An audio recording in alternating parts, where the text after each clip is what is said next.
Welcome to Boise Song Talk. I'm James Coverly Smith. Give me just a second. Take off this metal finger. Set this guitar down, please. Thank you. Songs. What are these songs? Well, consider this. On the one hand, we have soft and tan and young and lovely. The girl from Ipanema goes walking, and when she passes, each one she passes goes, ah. And then on the other hand, we have devil with a blue dress, devil with a blue dress on. Fee, fee, fi, fi, fo, fo, fum. Look at Molly now, here she comes. Completely different songs, but they both work. Now, what we're going to be doing here on Boise Song Talk is we're going to be speaking with a number of the great local songwriters about how they write their songs. Now, they're all great live performers, and I encourage you to go out and see their live shows. But we won't be emphasizing performance here. Instead, we'll be focusing on how they write their songs. Now, I'm going to start this thing off with a shortened version of one of my songs, and then we're going to go over and meet tonight's special guest. Wind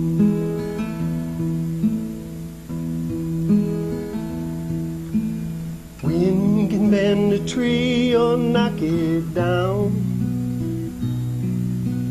Rain can quench your thirst or it can drown you. If I could protect you, I would.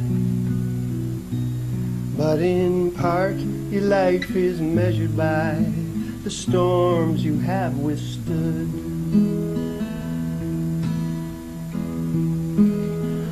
And the earth, they keep on spinning, sometimes without a sound, but always with a rhythm softly pounding.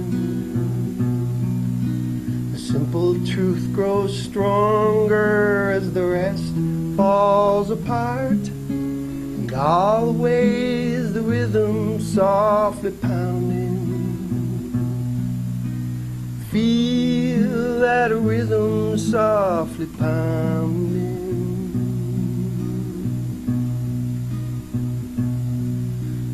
Feel the perfect rhythm of the unprotected heart. Feel the perfect rhythm of the unprotected heart.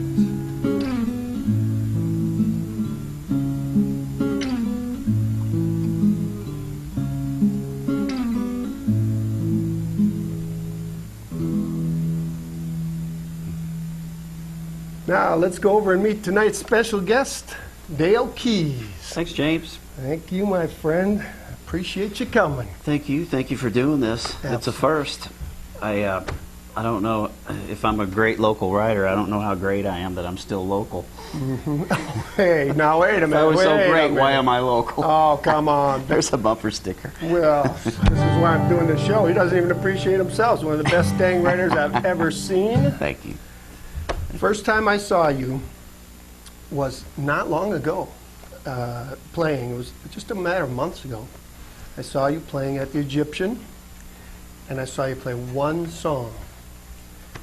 And I said, that guy can write songs. Oh, thanks. It just was clear as day to me. When did you start writing songs? Let's ask you that. Well, we talked a little bit about this before the show. I wrote a song in 1996 that I'll play here in a little bit. It was the first song that I ever wrote that I kept. I wrote for 10 years. First 10 years I tried to write songs was like the first 10 years I tried to ski. I just slid down the slopes, got to the bottom, got back on the lift, and went back to the top. And I still ski a lot like that, but I just I pushed it for a long time. I would think, well, I want to try to be John Prine, or I want to try to be Guy Clark or Townes Van Zandt. And I listened to all those great writers, and I would try to write like them.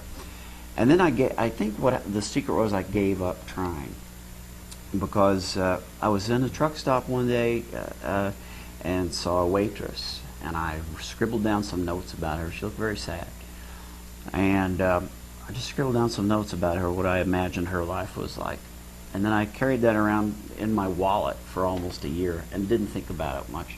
And I was out hiking around on the South Fork of the Boise River one day, and it came to me so fast that I hoped that I would get back to where I could get to the guitar and the song itself and the notes that I had, that I could write them down. And I sang it to myself in my head all the way home from the backcountry, sat down and put it together.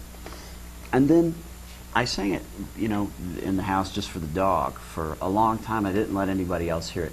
And then one night, sitting around campfire, I did a bunch of John Prine songs and Guy Clark songs and all the ones that I always cover. And then I just sang that one. And nobody had ever heard it before. And when I got done with it, one of my friends said, "Is that a John Prine song?"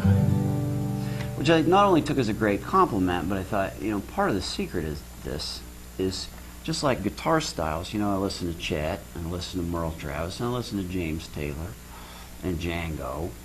I listen to all of those, and when people listen to me play the guitar, they say, "I hear a little bit of James Taylor in there, and I hear a lot of Chet Atkins in there." Because I had Chet Atkins records before I heard anything else. When I was 10 years old, I was listening to Chet Atkins records. First record I bought was a Johnny Cash 45. The next record I bought was an LP with nothing but Chet Atkins. Freight Train, I wore it out. Okay. I didn't sing where anybody could hear me until I was grown, but I sat and played the guitar. And so it was totally an accident. And my fingers are sore right now just from warming up because I don't play much anymore. I go through periods where I don't take it out of the case for a long time. And then periods where I play 3, 4, 5 hours a night. Interesting. And so I wrote that song in '96, and I didn't write another one until 2001. And the one that hit me in 2001 hit me much the same this one did, and I thought, well, there's 2 songs I've written, and I won't write anymore. And then they started to come. And the next year I was in Nashville with 27 songs on a demo. I went down there at the suggestion of Steve Eaton. He was helping me record my demos, and he would just, poke his finger in my forehead and say, "You need to go to Nashville," which was a whole different story. And I had a ball. So, are you you remember these first? Either one of these songs you're just talking about? Could you play them? Yeah, I'll play the very first one. This is the one. This one's 14 years old. Okay. And I didn't throw it away, and I likely threw away 15 or 20 before I kept this one. Okay. I should also say about songwriting is it's completely subjective. It may have been that some of the songs that I threw away, someone else could maybe find a cassette tape of, I would think, and say, I'd like to have them. Why did you throw this away? But that's not important. I mean, it has to work for you. But and 5 years from now, I may listen to this song and go, "Oh man, I played that song on television." But correct. This is one that I liked. It's called "Sometimes You Don't Feel Like a Song."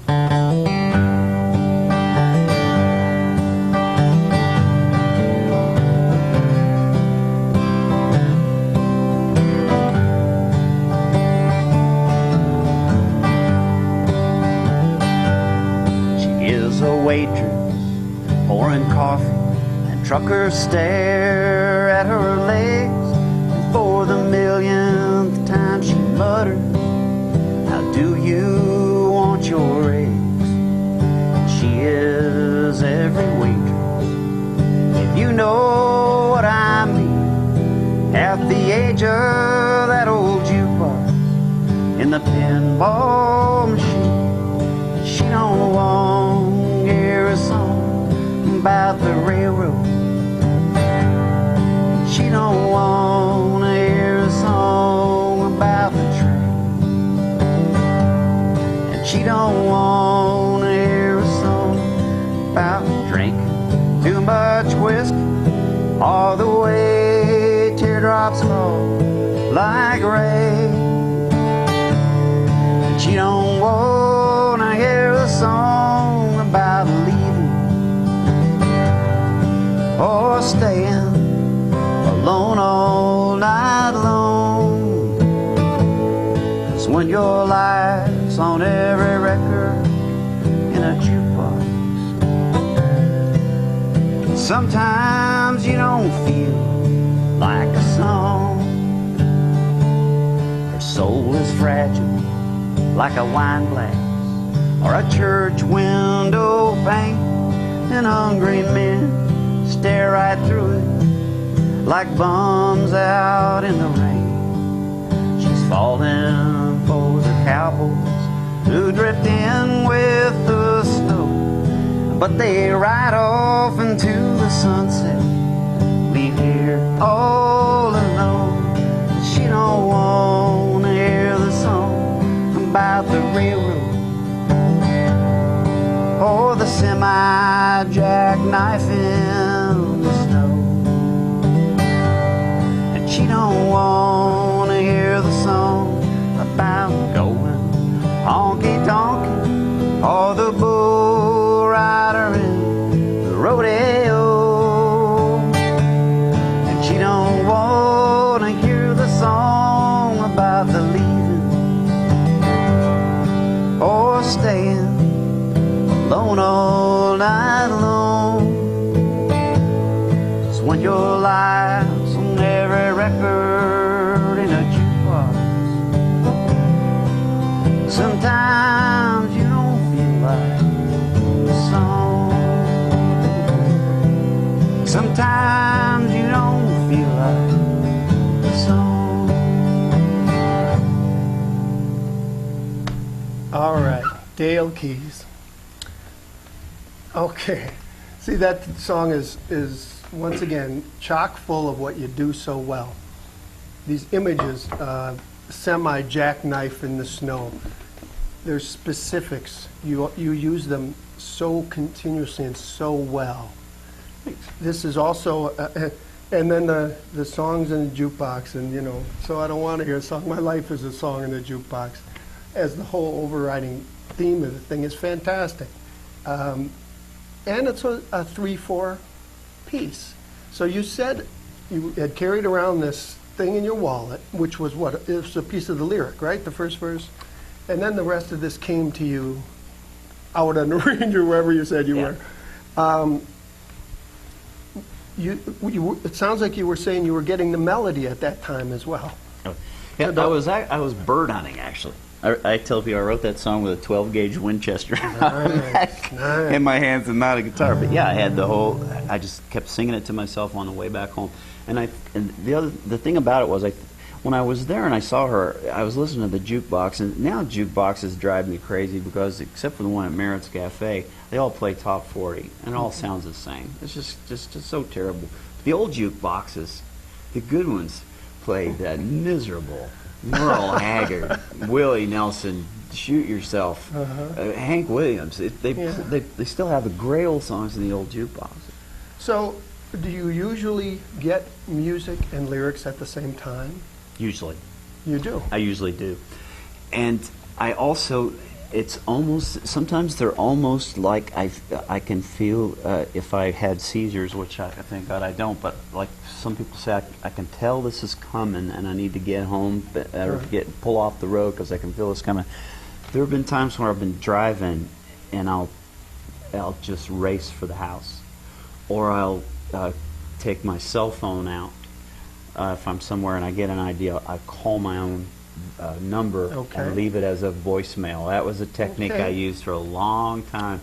Tim O'Brien said, if you got hit by a truck and they were going through your stuff and listening to your messages, they would hear yourself talking to yourself on your voicemail and think, well, he was on his way out anyways, may as well have gotten hit by a truck. But see, that's a very practical thing that I would have ended up asking you during this anyway, which is how do you capture an idea when you're out there? And you just gave me a new one. I think, yeah. As far as the technology, whoops, I shouldn't hit that much. The technology versus, carrying a pencil and paper around. Right. I mean, writers go through times, I think I did, where I didn't want to be without a little notebook in my pocket to scribble stuff down. It wouldn't have made any sense to anybody else, but and there's been times when I just anything I could get my hands on, the back of a bill, the back of a phone bill, an envelope, just anything. It doesn't have to be fancy. Sure. It can be a crayon. Guy Clark wrote L.A. Freeway. It's one of my favorite songs, or favorite stories about a song. He was in the back seat of the car. Susanna was driving. He was sleeping. He woke up and he said, "If I could just get off of this L.A. freeway without getting killed or caught." And he yelled to Susanna, "Throw me something to write with. It doesn't matter what it is." And she threw him an eyebrow pencil. And he wrote that on a burger wrapper Okay. and put it in his wallet and carried it around for a year. And then one day he sat down and he wrote one of the greatest songs ever written. But he was just getting the words at that time, unless he had the melody. And if he did, he'd have had to call a cell phone like you did, or have a tape deck or something. Right. All right. Okay, fair enough. Well, see, you've already answered a lot of them things I'm always curious about, whether people write their lyrics or music separately. You usually write them together. And I've got a request for you. There was a song of yours off this phenomenal debut album of yours. Dale Keys, by the way, if anyone wants additional information on Dale Keys, they can contact me at my email, jamescoberlysmith@gmail.com, and I can get you over to Dale's information. Now, the second song on that album is called Upside Down in Lincoln. I wondered if I could prevail upon you to just play the first verse or two to up to where Sure. it ends with, I'll start flagging you down. Yeah, I wrote. I try not to. The other thing, I try not to talk too much about a song before I sing it. I hadn't noticed. Because that's given. The song should stand on its own. Okay. Yes. I'm sure agree. you've been in situations where a songwriter talked for 10 minutes about how the song came about. Well, that's cheating, because it should be in the song. True. Completely And I'll talk agree. about and I thought about this song after you asked about it. I thought there's some things in there craft-wise that I think are quite important. And we'll talk about art and craft. Fair enough. Verses. You're going to hear my lack of practicing on the guitar. As I said, not performance-oriented. I was upside down when I came to, in the darkness, still buckled into my seat.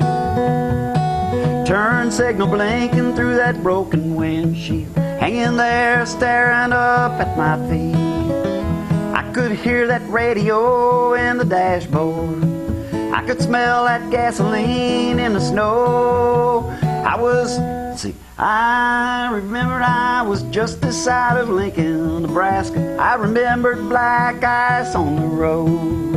I'm upside down in Lincoln and the moon is bright, holding on to hope with all my might. Fog is thick as fiddles in hell, won't do any good to yell. I guess I'll be hanging out here for the night. Okay. Now, you actually did it a little bit different than on your recording, but it's all the same. On your recording, you open up with, "I was numb from the cold when I came to, and the darkness still buckled into my seat." I'm going to recite these because, to me, what you do so extraordinarily well is detail. Every phrase in this thing, to me, there's not one wasted word, not one. You also go further and you use the senses. All the senses are brought into this. I don't even know if you're aware of it, but I'm just going to recite it. Okay. I was numb from the cold when I came to, in the darkness, still buckled into my seat. Turn signal blinking through the broken windshield, hanging there staring up at my feet. I could hear the radio in the dashboard. I could smell the gasoline in the snow. I remembered I was just this side of Lincoln, I remember black ice on the road. To me, that is so unbelievably detailed. It takes me there so fast. Everything coming at me is taking me there. And the use of the senses is often discussed in songs. If you can bring that dimension in to the information, if you can use the senses, and you did three of them here. You know, I'm numb from the cold, so you're giving me that. And then I can hear the radio in the dashboard. First I had to get over laughing at just that you added in the dashboard. Like, well, where is it going to be? But you said in the dashboard, which makes it even cooler. I could smell the gasoline in the snow. It's like, oh, I'm there. I'm there. It's so. You can tell I like that. Thank you. I wondered, with the element of the senses, were you aware of that consciously? I never once thought about, well, I got the idea for this, another one that I talked notes into my cell phone. I got the idea for this driving across Nebraska on Interstate 80 toward Lincoln. I drove from Boise to Nashville on the 15th of January. I took off in a Miata with my dog in the seat next to me, my guitar in the window behind me, and a bag of clothes in the trunk. That's how I got to Nashville. 5 days of that blizzard. And I look back on it and think, I can't believe I did that. But I did. And going across Nebraska, I thought, this road is so straight. And yet, you know, you get into parts of Nebraska that actually have where the road actually turns. I just got, the original idea was that the guy was driving a Lincoln. And he is, another thing that's in the song, is that if you listen to the last part of the verse, it doesn't say that he's driving a Lincoln, but he's driving a Lincoln and he's upside down. He's come off the road outside of Lincoln, Nebraska. That was the original idea, was upside down in my Lincoln in Lincoln. And then it became... Did these lyrics come quickly? Or was this... I wrote it when I got to Nashville, but it was something that I just jotted the notes down and thought, one day when I'm going to build it. But probably when I sat down, like got the idea of what I wanted to do, probably from start to finish, it didn't take me 20 minutes to write the whole thing. I'm going to ask you something else because, believe it or not, we're already heading to the end of the show. This always happens. I have too much fun. If you had a piece of advice or two to give to songwriters, what would you say? And then we'll have you take us out on a song. I thought, I've been putting together ideas for a songwriter workshop. And when I first got to Nashville, I was in a songwriter gathering, and the person leading it said, you know, the first rule of songwriting is there are no rules. And I thought about that, and I thought, well, that's BS, because, you know, there are rules. And to the extent that a writer doesn't follow them, the song will be less. And there aren't in any particular order for me, but there's one that is number one. Okay. And that is a lyric out of a Guy Clark song that Susanna, I believe, actually wrote.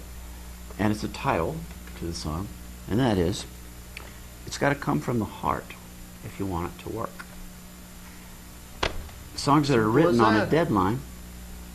Hey, meet me at 10. Reba McEntire wants an upbeat rocker for her next record. Meet me at 10, we're going to write that.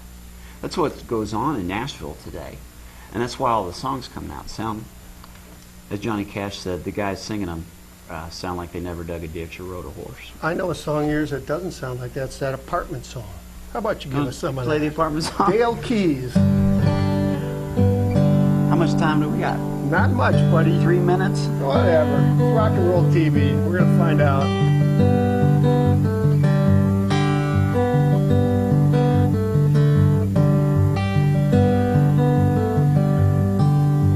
Well, I got this apartment after my divorce by the exit of the interstate, across from the golf course. Got the cable TV 'cause I watch a lot of sports. I eat a lot of junk food and hang out in my undershorts. This is my life, could be better. It could be worse. The neighbors to the left of me, they make love every night. Neighbors to the right of me, all they do is fight. I hear the racket through the walls and they call each other names. It's funny how fighting and fornicating pretty much sound the same. This is my life. My life could get better. It could be worse.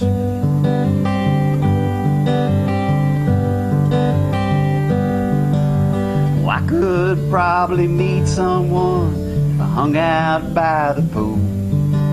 But I'm fair-skinned and I can't swim, probably look like a damn fool. And I got the kids this weekend 'cause their mama's got a date. She's probably gonna marry that one some bitch I hate. Sometimes I get down and blue, but after a little while I think about him stuck with her, and I just have to smile, 'cause that's his life. With my ex-wife, might get better. I got this apartment after my divorce by the exit off the interstate, across from the golf course.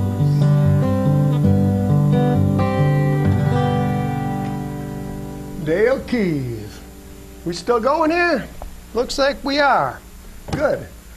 Then we'll just jam a little because we're probably close to the end. Or we're at the beginning again. I don't know.